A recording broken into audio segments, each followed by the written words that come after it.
the four circle formation to explain the stages of creation. So what Huining meant is, after hearing from the fifth patriarch, he completely came to great awakening, because his missing link is he has this true mind, awareness nature within since birth. But nobody explained to him. That's why he doesn't know what it is, but he can use it. He see, he know what all this thing is, but he doesn't have the complete understanding of how marvelous this nature is, how it can be developed into such understanding. That's why the fifth patriarch was to go through the Diamond Sutra with him until he reached that part on that mind. This mind, he said, means the mundane mind. You must know how to use it and yet not be deluded by it. So that one refer to the number 3 circle, the third circle from the left. Then after that, he immediately understood what that nature is. Means that so-called mundane mind, or in Huining's case, is the supramundane mind, where his mundane mind has collapsed. So what has come out is the supramundane mind. Like what happened to my nature after the year 1989. When my mundane mind collapsed, my third circle gone. But then another mind which is very fine, like no mind, that one is a supramundane mind. That one, no grasping, no clinging, no delusion. That one surface and replace the mundane mind. So that supramundane mind, he said, you must learn how to use it. And for normal people, you must not be deluded by it or deceived by it, or have any delusion to attach and cling on to it. Then he understood the whole secret of life. Then he knew immediately from that nature how all these things come about. That's why he said how amazing that all dhamma arise from that nature. So what he means is our source, the Buddha nature, or we call it the unconditioned. When you realize Nibbana, you touch that circle. And that is also called the true nature, original nature, and the oneness nature. Different people give it by different names. Then the first thing to come out from there is the true mind, the pure awareness nature. That is the second circle. So that one,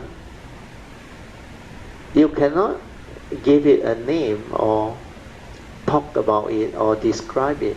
But that one has got no words, no thought, nothing. Just the awareness nature that is aware, ever shining, luminous, bright, pure nature. So that is the first to come out. But for that to come out, you need a form and mind, karmically conditioned. The rain become very heavy, until now still very heavy. So this pure awareness nature is the first thing to come out from the source. But for this to happen, you must have a form and mind, karmically conditional. That's why as a human being, we are born into this world with a physical body and a consciousness trapped inside. We need this to access that true mind, the silent mind, the awareness nature. You need to develop the ability to cultivate the awareness-based meditation to cease the thinking.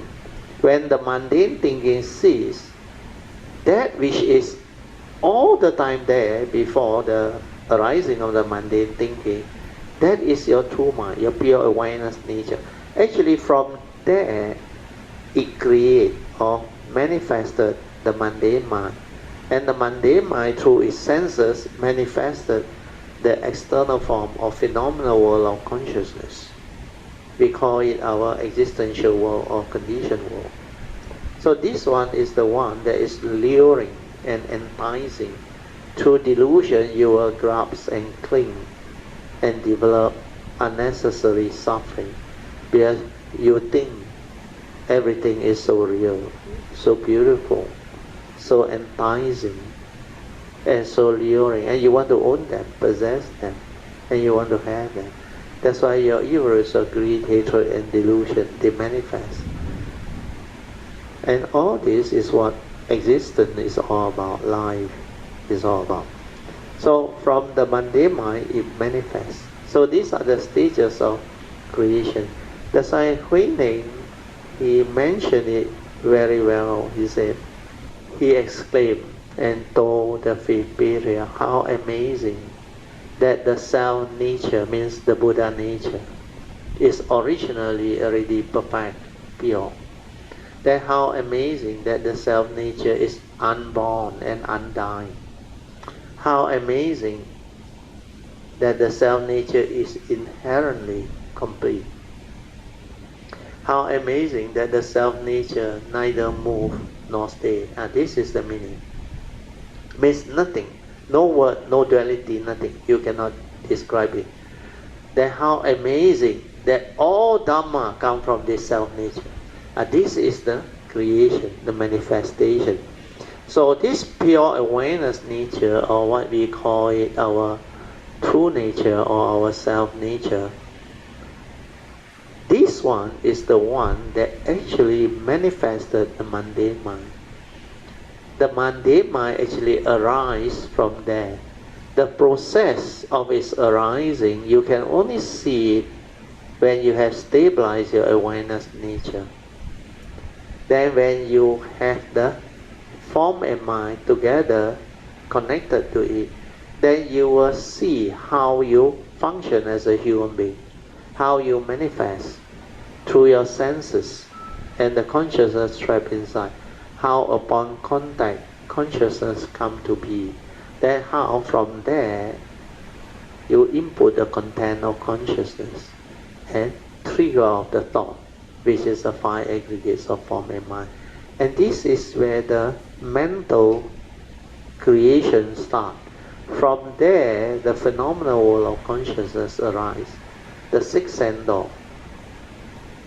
So you can become conscious of what you see, what you hear, what you smell, what you taste, what you tactilely feel and think.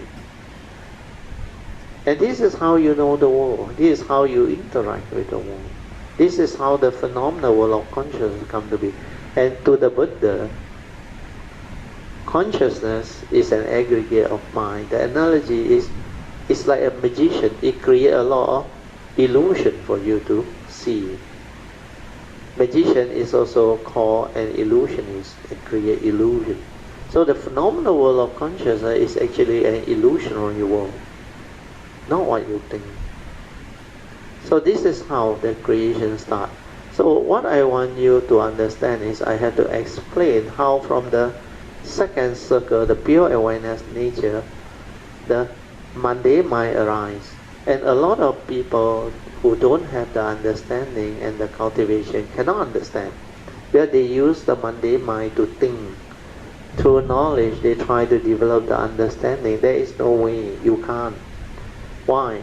Because without a stable awareness nature, you cannot see how thought arises. Thought does not fall from there, understand? It's not that the true mind has fallen to become the mundane mind. That is complete delusion and wrong.